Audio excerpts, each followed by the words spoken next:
fanaanka weyn ee Cawaale Aadan ayaa hadda ku sugan xaalad aad u cakiran taasi oo sababi karta inuu gacantiisa isku dilo saacadaha soo socda ee fooday nagu soo hay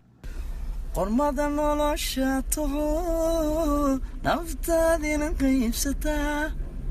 indhaha qurux baad u tahay qalbiga farax baad u tahay.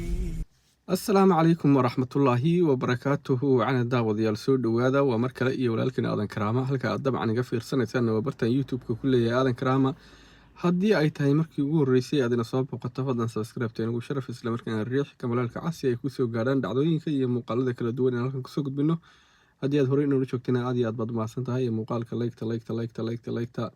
فضلا لايكتا كسي قبتا أو سي باهي سي وقارب لشدا sida muuqaalkan ku soo aragteen waxaan eegaynaa xaaladii ugu dambeysay ee Cawaale Aadan 24 saac soo dhaaf waxa isla dhexmaray social media in Cawaale Aadan oo aad iyo aad u xanuunsanayo isla markaasina oo xaalad aad iyo halis ah oo ku jiro hadaba Cawaale Aadan waxa laga laabtay dhalashada Canada maadaama Canada uu ka haysto dhalasho rasmi ah dhalashada waxa laga laabtay maalmadii daraateed laakiin iminka waxa uu si dheer xaalad caafimaad darro hadaba maxaa keenay xaalad caafimaad darro waxa leeyahay buuq iyo sabaxan ay ku dhex jira iyo waliba arrimo mashquul ah taa oo sababta marka in Cawaale Aadan isbitaal ay dhigto isla markaasina caafimaadkiisu aad bilito Cawaale Aadan in laga laabto dhalashada Canada waxa uu sababaya leeyahay waxyaabo badan oo aan la shaaci karin waxyaabahaasi oo dawladda Canada mamnuuc ka ah qofkii jabiyana sharciyadaasi dhammaantoodba ee dawladda Canada ay ku qasabto in sharciyada ay kala laabato okay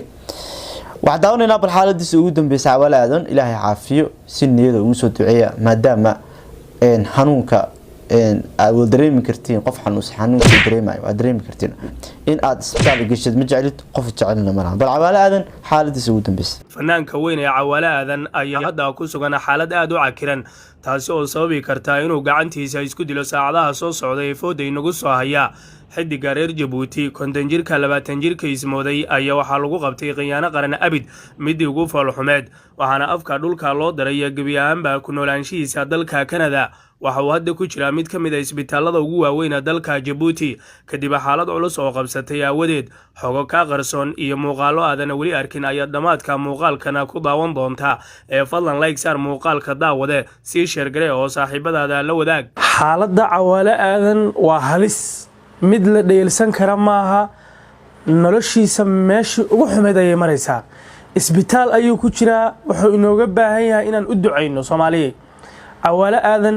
hadaad arki jirtay isagoo waxa weeye bulshadiisa waxa uu heesa dadku jecel yihiin maanta garab ayuu inooga baahan yahay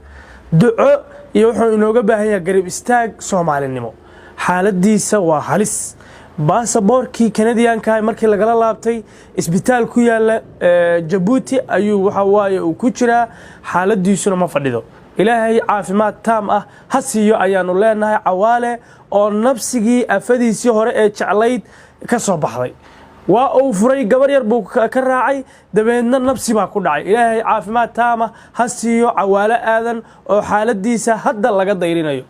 dawladda Canada ayaa guud ahaanba kala noqotay baasaboorkii alfanaan Cawaale Aadan kadib markii uu sameeyay fal ay mamnuuc tahay nuuciisa in lagu kaco waxaana si sharaf darro looga soo masaafuriyay dalka Canada oo shan ka mid ah carruurtiisa uu kula noolay fanaankan daada yar Cawaale Aadan oo afadiisii hore ay aad u jeclayd isaga heerka uu maanta joogana gaarsiisay ayuu meel cidla kaga dhaqaaqay kadibna waxa haleelay cuqubo iyo nabsi uu ka galay gabadhiisii jeclayd ee u dhalatay beelweynta Ciise ee Jabuuti degta fanaankan uga soo go'ay xaaskiisii iyo carruurtiisii gabar ay qoob wadaag yihiin ayaa waxa hadda ku habsaday cuqubo iyo nabsi ilkaha dhulka ugu dhuftay waxaana godmado waa ku dhacay gabi ahaanba ku noolaanshaha dalka Canada ee fanaankan daada yar Cawaale Aadan oo dadku ay aad u jeclaayeen sababta ayaa waxa lagu sheegay inay tahay in Cawaale dawladda Canada sanadkii uu tagay wadankaasi ugu sheekeeyay madaxweynaha Jabuuti Ismaaciil Cumar Geele ayaa wadanka iga soo raacdeeyay oo uma laaban karo ee magangeliyo iyo deganaansho dawladdu haysiiso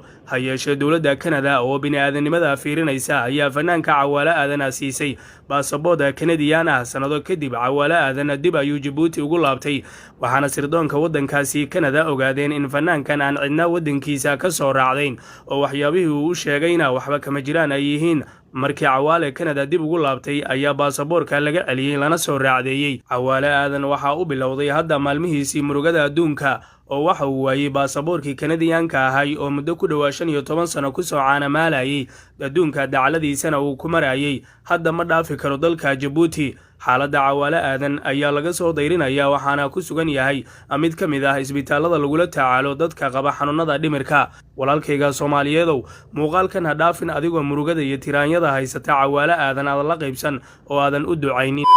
haddaba daawadayaal warkan ayaa waxa uu muuqdaa mid been ah maadaama fanaanka caanka ah ee Cawaale Aadan uu haatan ku sugan yahay magaalada London ee xarunta waddanka Britain halkaasna la filayo markaasi inuu ku qabto bandhig faneedyo oo markaas uu qabanay taageerayaasha uu ku leeyahay waddankaasi bal aynu halkan isla fiirino muuqaal ay soo wada duubeen isagii xaaskiisa Mrs. Xiis oo markii uu amabaxayay markaasi ay soo wada duubeen si ay ugu sii sagootiso warninkaygiyo habibi عاد قرحنا London xilibadi reer London maxaa leedahay reer London horta salaamaya waa marka koowaad waa marka labaad maalinkii caruuskeena dee London ba ku xusayaa waa la isku arki waa gurigay goorda arrinta sanad guuradii London ma ku xusayaa oo 2 sano marayna dadka mad ka qaris dadku ma ogamiya يا كل شيء هذا ما شاء الله ورا أصحابي وانو سلامني سلام بقرطويو تيارك هذا ركتان بقرطويو نمدا فيش بسم الله الرحمن الرحيم وحق لقى سو واحد انت عادين يا ابن فدينا ما يالو حاجه سو سعده فديميال aad baa li salaamada asxaabta warwaaniga boqoradeedii oo nile saaxiib yalla soo salaamin boqolka salaan ma sha Allah daruuraha ku horiyo naqaburta daala ama daraya moosiyo daa uslamoodi dabibkii naftaydahay liirimaadkii laabtay dugsi lagu hirtay gobanima dir soociyo dun xariir u dhalatay qormada nolosha taho naftaadina qaybsataa indhaha qurux baad u tahay qalbiga farax baad u tahay sidii ubax qaniyaho